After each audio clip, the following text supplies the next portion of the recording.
Philippine Coast Guard puspusan sa pagtatanggal ng oil spill sa Estancia, Iloilo. Para sa detalye, balitaan mo kami, Noel Perfecto.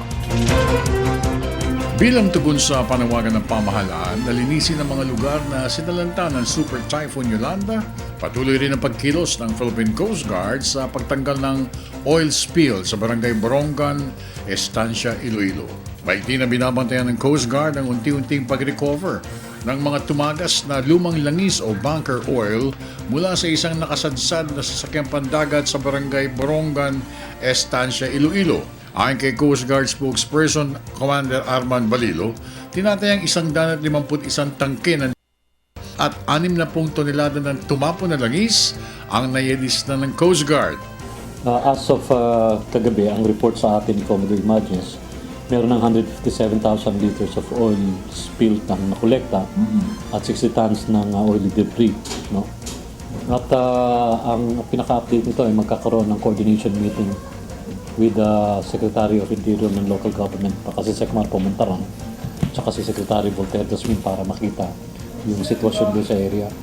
And then pag-uusapan nila kung paano mapapabilis ito na makolekta at mawala na bilang perwisyon para doon sa mga mamamayan doon sa estansya, sa kanilang kabuhayan, tsaka doon sa health na rin mismo nila. Bukod dito, prioridad din sa ahensya ang pagtanggal ng mahigit 40 mga sasakyang pandagat.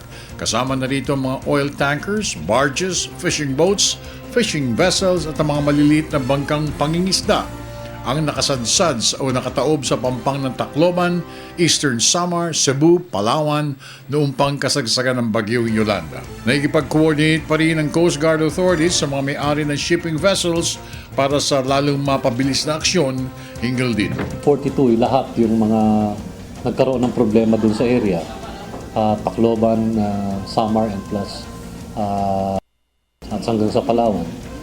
Pero wala pa tayong breakdown kung ilan talaga bawat lugar. No?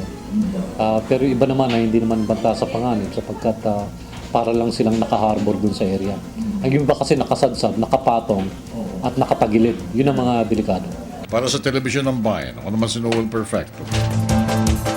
Samantala, gumagamit sa pangalan ni DPWH Undersecretary Jaime Pacanan na isa umanong extortionist na kilala na. Para sa detalye, magbabalik si Noel Perfecto.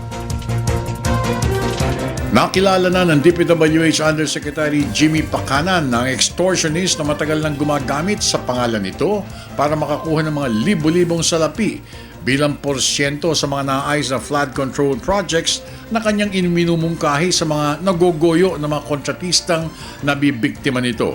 Ito ay matapos na malusutan ng suspect na si Ray Villanueva ang entrapment na isinet up ng mga security ng kagawaran at ng tauhan opisyal na binantayan rin ng PDB4. Ayon kay Yusek Pacanan, humihingi ng 8% ng SOP si Ray Villanueva kapalit ng negotiated contract na 50 million pesos ang halaga para sa flood control project na aayusin niya umano sa tulong na rin ni Yusek Pacanan. Ito naman ay inalok sa kontratistang si Robert Ignacio matapos umano na makakuha ng go signal kay Pacanan. Ina-alarm natin ang ating publiko, lalong-lalo na itong mga kontratista na sila mismo ang nagiging target o biktima nitong sindikatong ito na pinamumunuan ng nasa retrato na si Certain Ray Villanueva, na mag-ingat sila sa mga ganitong klaseng tao na walang magawang mabuti kung hindi manloko at maggumawa ng hindi kanais-nais, ginagawain na talagang nagiging salot sa lipunan. Bagamat hindi nadakip ang malapalos na extortionist, tiniyak naman ng mga tauhan na opisyal na nakunan ang buong katauhan nitong si Ray Villanueva. Si Villanueva ay pinuno umano ng grupo ng mga sindikato na extortionist o mamumorsyento sa DPWH gamit ang mga pangalan ng mga piling opisyales para sa inaalok ng mga flood control projects sa maasang mga biktimang kontratista. Kabilang sa grupo ni Villanueva ang isang alias Helen Enriquez, alias Julie at isang alias Del Aquino. Para daw sa Yolanda victims na tinatawagan itong mga kontratista, itong mga consulting firms, humihingi ng 10 bags sa prize na ibibigay daw doon sa mga victims ng Yolanda ng Region 8. Wala po kayong binibigay o binibigyan ng authority ng bigay? Wala tayong binibigay na authority.